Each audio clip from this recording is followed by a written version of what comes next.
Benjamin Coriat, bonjour. Bonjour. Vous êtes économiste, professeur de sciences économiques à l'Université Paris 13 et je vous reçois à l'occasion de la parution de votre dernier livre intitulé Le retour des communs, ou Commons en anglais, la crise de l'idéologie propriétaire aux éditions des Liens qui libèrent. Alors pour commencer, je suis obligé de vous poser la question, est-ce que vous pouvez nous définir cette notion de commun ?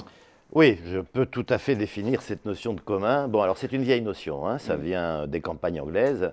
Donc les communs, c'est quoi? Les communs, c'est trois choses. C'est une ressource en accès ouvert, classiquement des pâturages, ou encore plus simple, un lac avec des poissons. Donc voilà, une ressource en accès ouvert. Deuxièmement, c'est une communauté d'usagers qui détient des droits et des obligations vis-à-vis de cette ressource. Alors le droit de prélever, le droit de pâturer, etc.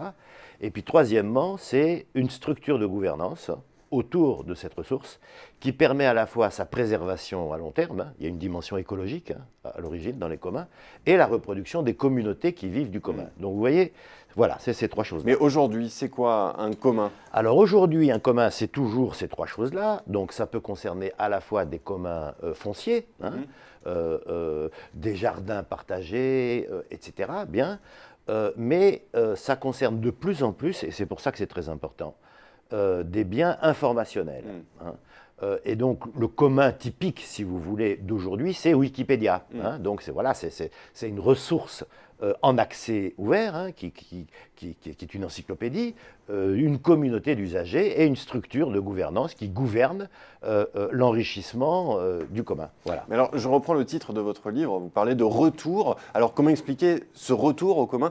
Est-ce que, pour reprendre la deuxième partie du titre, est-ce que c'est l'idéologie propriétaire qui a engendré son propre contraire ? Dans un certain sens, oui. Il y a deux facteurs qui expliquent ce retour.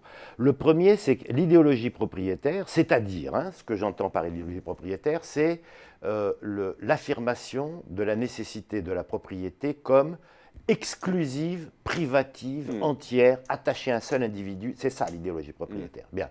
Elle a atteint ses limites et elle les a dépassées, en particulier en matière de propriété intellectuelle. Hein, le brevetage des gènes, le brevetage des algorithmes mathématiques, etc., ont créé des obstacles à la connaissance. Et donc, la communauté scientifique s'est organisée pour dire non, pas ça. Et on rouvre l'accès à la connaissance et on a fabriqué retour des communs. Voilà, donc retour des communs. Et puis l'autre motif du retour des communs, qui était donc au départ des communs fonciers, hein. Il faut se rappeler les histoires de Marx avec les enclosures sur les communs, etc. C'est Internet. C'est-à-dire qu'on a eu tout d'un coup un grand commun capable d'héberger des ressources infinies, quasiment, hein, en matière informationnelle, et des communautés d'usagers capables d'y accéder. Donc, ces deux choses, hein, les excès de la propriété privative et la naissance d'Internet, a donné un nouvel essor au commun. Dans ce contexte, on sait que vous avez beaucoup travaillé sur les questions de régulation d'État. Dans ce contexte de retour des communs, quelle doit être la place de l'État ? Est-ce que mécaniquement, sa place se réduit puisque les individus sont capables de produire eux-mêmes, collectivement, leurs propres ressources ? Non, pas du tout, pas du tout. Son rôle se modifie. Son rôle se modifie. Alors pour aller vite, comme on a un temps limité, je dirais qu'il y a un nouveau rôle de l'État qui apparaît, qui est, bon, d'abord, le rôle traditionnel, hein, c'est-à-dire assurer une qualité de ressources ouvertes, donc d'infrastructures informationnelles ouvertes, ça c'est indispensable. La loi Axel, hein, qui est en préparation, va dans ce sens. Hein. Donc, la loi sur le numérique. Absolument. Hein, protéger l'accès aux données, protéger l'accès à la connaissance scientifique, etc. Donc il y a ce rôle, hein, de régulateur, hein, et de construction des infrastructures, en l'occurrence là des infrastructures de connaissance. Mais il y a un deuxième rôle, qui est l'État partenaire de ces nouvelles communautés, de ces nouveaux communs.